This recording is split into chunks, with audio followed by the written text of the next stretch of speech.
축복합니다. 하나님을 예배하는 것이 우리의 복인 줄로 믿습니다. 아멘. 저와 제 아내가 식사를 하기 위하여 식당에 방문했습니다. 식당에는 식사를 하기 위한 대기 시간이 안내되어 있습니다. 1시간에서 1시간 15분 정도 기다려야 합니다. 저희가 식사를 하는 동안, 그리고 식사를 마치고 식당 밖으로 나오는 동안 대기 시간은 조금도 줄어들지 않았습니다. 여전히 식사를 하기 위한 대기 시간은 1시간에서 1시간 15분이었습니다. 식사를 마치고 집으로 돌아오는 길에 이렇게 기도했습니다. 하나님, 우리 교회도 맛집이 되게 해주세요. 하나님, 우리 교회가 사람들의 배고픔과 목마름을 채워주는 교회가 되게 해주세요. 우리 교회 성도님들이 예수님의 은혜 때문에 기쁨과 환희를 마음에 품고 하나님의 사랑으로 밝고 환한 웃음을 지으며 성령님의 충만하게 하심으로 만족한 얼굴 표정으로 돌아가게 해 주세요. 오늘 이 은혜와 사랑 그리고 성령의 충만하게 하심이 우리의 삶에 맛보아지는 복된 시간이 되시기를 예수님의 이름으로 축복합니다. 아멘. 사람들이 예수님과 함께 3일 동안 말씀을 듣습니다. 자연스럽게 그들은 자신들이 먹을 음식이 다 떨어졌습니다. 그들에게 필요한 것은 먹을 음식입니다. 예수님은 사람들의 현실적인 문제를 외면하지 않습니다. 예수님은 사람들의 현실적인 문제를 관심을 가지고 계십니다. 그래서 예수님은 제자들에게 묻습니다. 우리가 어떻게 할까? 제자들은 예수님의 질문을 듣고 대답합니다. 마가복음 8장 4절입니다. 여기 광야에서 그 누가 어디서 이 사람들을 빵으로 배부르게 할 수 있겠습니까? 광야는 이중적인 장소입니다. 광야는 외로움과 고독의 장소입니다. 그래서 광야는 주님만을 자신의 친구로 삼는 장소입니다. 광야는 자신의 한계를 마주하는 장소입니다. 그래서 광야는 주님만을 자신의 도움으로 삼는 장소입니다. 광야는 희망과 소망이 보이지 않는 장소입니다. 그래서 광야는 주님만을 자신의 빛으로 삼는 장소입니다. 많은 사람들이 세례 요한을 따릅니다. 그런데 세례 요한은 사람들이 없는 광야로 나아갑니다. 예수님이 본격적인 사역을 시작하기에 앞서 사람들이 없는 광야로 나아갑니다. 사람들은 중심으로 가기를 원합니다.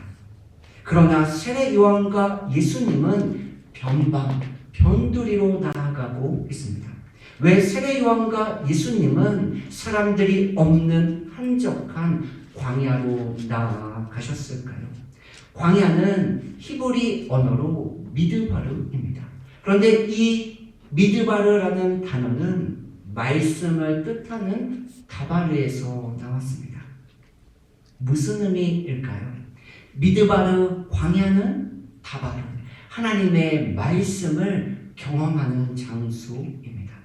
그래서 세례 요한과 예수님은 거칠고 황량한 죽음의 장소 광야로 나아갑니다. 그리고 그곳에서 다바르, 하나님의 말씀을 분명하고 선명하게 듣습니다. 그런데 제자들의 생각과 시선은 광야에 멈추어져 있습니다. 그래서 제자들은 말씀으로 넘어가지 못하고 있습니다. 다시 제자들의 질문으로 넘어가 볼까요? 제자들의 대답이 틀렸나요? 아니요. 제자들의 대답은 틀리지 않습니다. 자신들이 광야에서 빵을 구합니다. 그리고 그곳에 있는 사람들에게 나누어 줍니다. 그리고 그들이 그 빵을 먹고 배부르게 됩니다. 제자들이 보기에 이것은 현실적으로 불가능해 보입니다. 왜냐하면 지금 제자들이 있는 장소가 광야이기 때문입니다. 예수님, 광야에서 빵을 구하는 것은 쉽지 않습니다. 예수님, 우리가 빵을 구한다 하여도 이 많은 사람들을 배부르게 먹게 하기는 현실적으로 어렵습니다. 자신들의 한계를 인정하며 내린 현실적인 대답입니다. 그런데 제자들의 대답은 정답은 아닙니다. 반쪽짜리 대답입니다. 제자들은 현실의 상황에 멈추지 말고 믿음의 대답으로 한 걸음 더 나아가야만 합니다. 제자들이 덧붙여야 하는 믿음의 대답이 있습니다. 예수님, 우리가 이미 빈들에서 현실을 뛰어넘는 기적을 경험했습니다. 보리로 만든 떡 5개와 생선 2마리로 남자만 5,000명이 배부르게 먹었습니다. 그리고 가득 채워 바구니가 12개입니다. 이번에도 예수님을 통해 동일한 은혜, 아니 더 큰 은혜가 이루어질 줄로 믿습니다. 예수님, 여기에 보리로 만든 떡 7개와 생선 2마리가 있습니다. 이것이 이미 은혜를 경험한 제자들이 보여주어야 할 행동과 대답이 아닐까요? 그런데 제자들은 오늘 일을 마치 처음 경험한 것처럼 행동합니다. 그 이유가 무엇일까요? 제자들이 현실은 정확하게 보았지만 예수님이 이미 베푸신 은혜를 잊어버렸기 때문입니다. 그래서 그들은 광야에서 일어날 2번째 잔치, 광야의 잔치를 기대하지 않습니다. 예수님과 제자들이 보리로 만든 떡 7개와 생선 2마리로 4,000명을 배부르게 먹이십니다. 그리고 예수님과 제자들이 배를 타고 바다 건너편으로 건너가십니다. 제자들은 빵 한 덩이를 가지고 있습니다. 그러나 제자들은 빵 한 덩이를 보잘것없는 것으로 여깁니다. 그래서 제자들은 빵이 하나도 없다고 생각합니다. 우리도 이렇게 생각할 때가 있습니다. 내가 가지고 있는 것이 너무 작고 보잘것 없어서 마치 나는 아무것도 가진 것 없는 것처럼 생각할 때가 있습니다. 예수님이 그들의 모습을 보시고 그들에게 말씀하십니다. 마가복음 8장 19절입니다. 내가 떡 5개를 5,000명에게 띄워줄 때에 조각 몇 바구니를 거두었더냐? 이르되 12이니이다. 마가복음 8장 20절입니다. 또 7개를 4,000명에게 띄워줄 때에 조각 몇 광주리를 거두었느냐? 이르되 7이니이다. 제자들은 이미 2번의 기적을 경험했습니다. 그러나 제자들은 우리에게 빵이 없습니다. 대답합니다. 어쩌면 제자들은 우리에게 아직 빵이 하나나 있습니다. 그러니 5병이어와 7병이의 기적이 우리에게 일어날 줄로 믿습니다. 이렇게 얼굴에 미소를 머금고 기대하는 눈빛으로 여유를 가지고 예수님을 바라보아야 하지 않을까요? 그러나 이번에도 제자들은 마치 처음 이 일을 경험하는 것처럼 행동합니다. 그래서 예수님은 제자들에게 그들이 경험한 2가지 기적, 오병이어와 칠병이어의 사건을 기억나게 하십니다. 이것이 제자들의 한계입니다. 그리고 우리의 모습입니다. 예수님은 이런 제자들의 대답을 들으시고 제자들의 모습을 보시고 어떻게 반응하셨을까요? 만약 우리가 누군가가 내가 베푼 은혜를 까맣게 잊어버리고 있다면 나는 어떻게 반응할까요? 마가복음 8장 6절입니다. 예수께서 무리를 명하여 땅에 앉게 하시고 오병이어 사건과 비교해 볼까요? 마가복음 6장 39절입니다. 제자들에게 명하사 그 모든 사람으로 때를 지어 푸른 잔디 위에 앉게 하시니 예수님의 적극성이 보이시나요? 오병이어 사건에서는 제자들이 모인 사람들을 앉게 합니다. 그러나 이번에는 예수님이 직접 사람들을 앉게 하십니다. 우리가 현실의 어려움으로 약해 있을 때가 있습니다. 소망을 잃어버릴 때가 있습니다. 시험을 당할 때가 있고 실망할 때가 있습니다. 그럼에도 주님은 우리에게 오셔서 우리와 함께 계시고 우리를 지켜주시며 우리를 위로하여 주십니다. 더 큰 은혜가 무엇인지 아세요? 마가복음 8장 6절입니다. 떡 7개를 가지사 축사하시고 떼어 제자들에게 주어 나누어 주게 하시니 제자들이 무리에게 나누어 주더라. 마가복음 8장 7절입니다.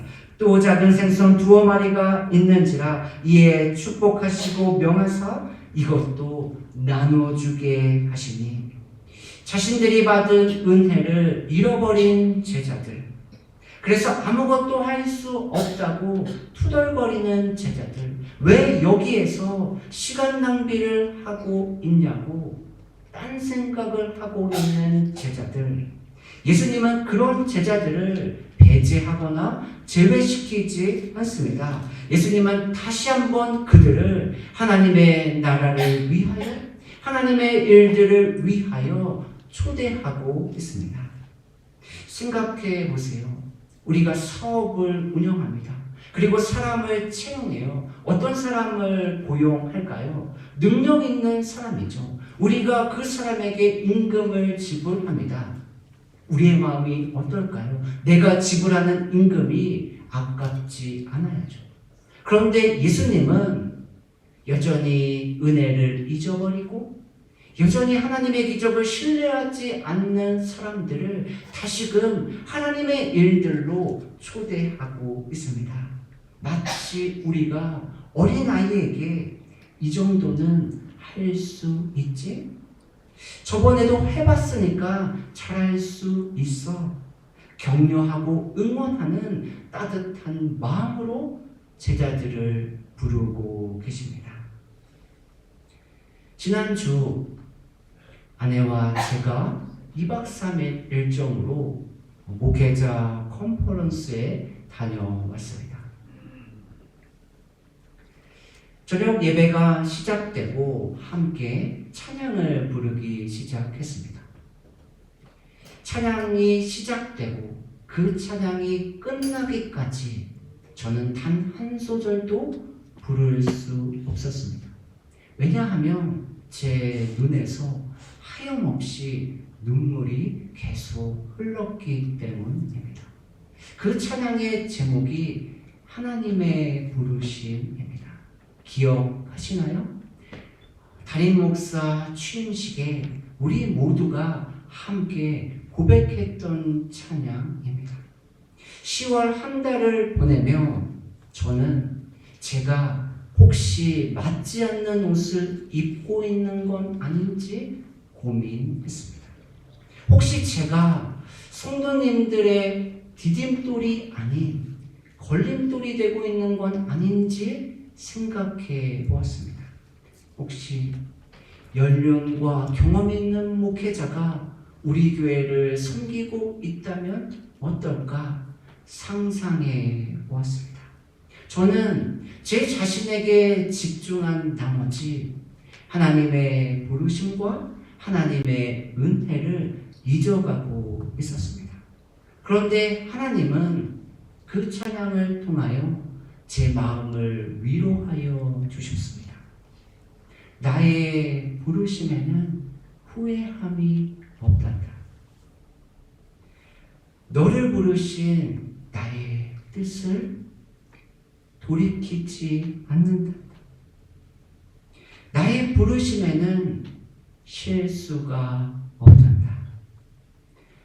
너를 부르신 하나님을 믿어라. 그 찬양을 들으며 하염없이 눈물을 흘릴 수밖에 없었습니다.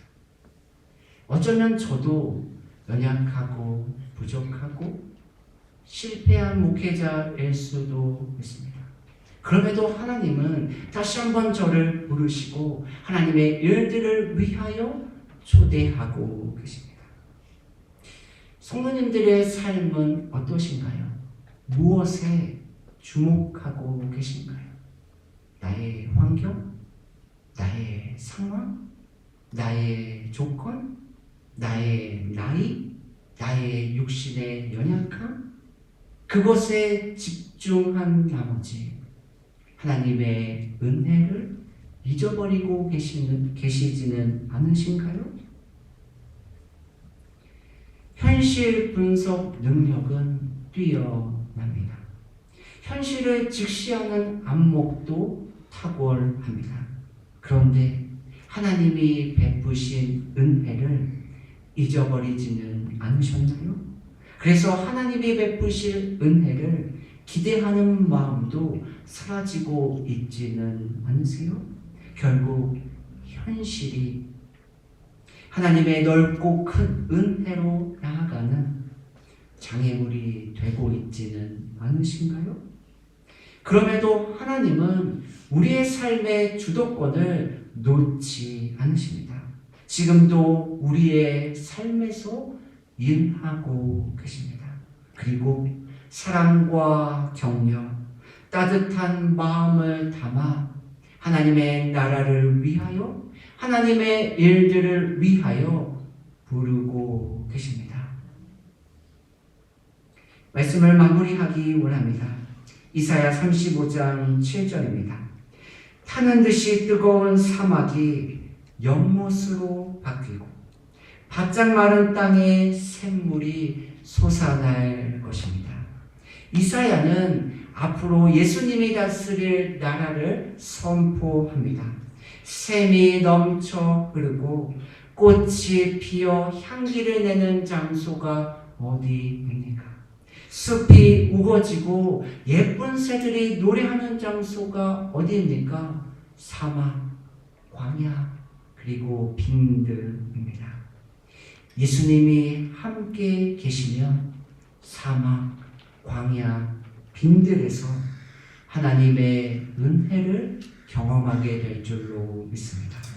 우리가 상황과 환경에 매몰되지 않고 이미 나에게 주신 은혜를 기억함으로 앞으로 주실 은혜를 기대함으로 하나님의 일들을 감당하는 우리의 남은 삶이 되시기를 예수님의 이름으로 축복합니다. 아멘. 기도하겠습니다.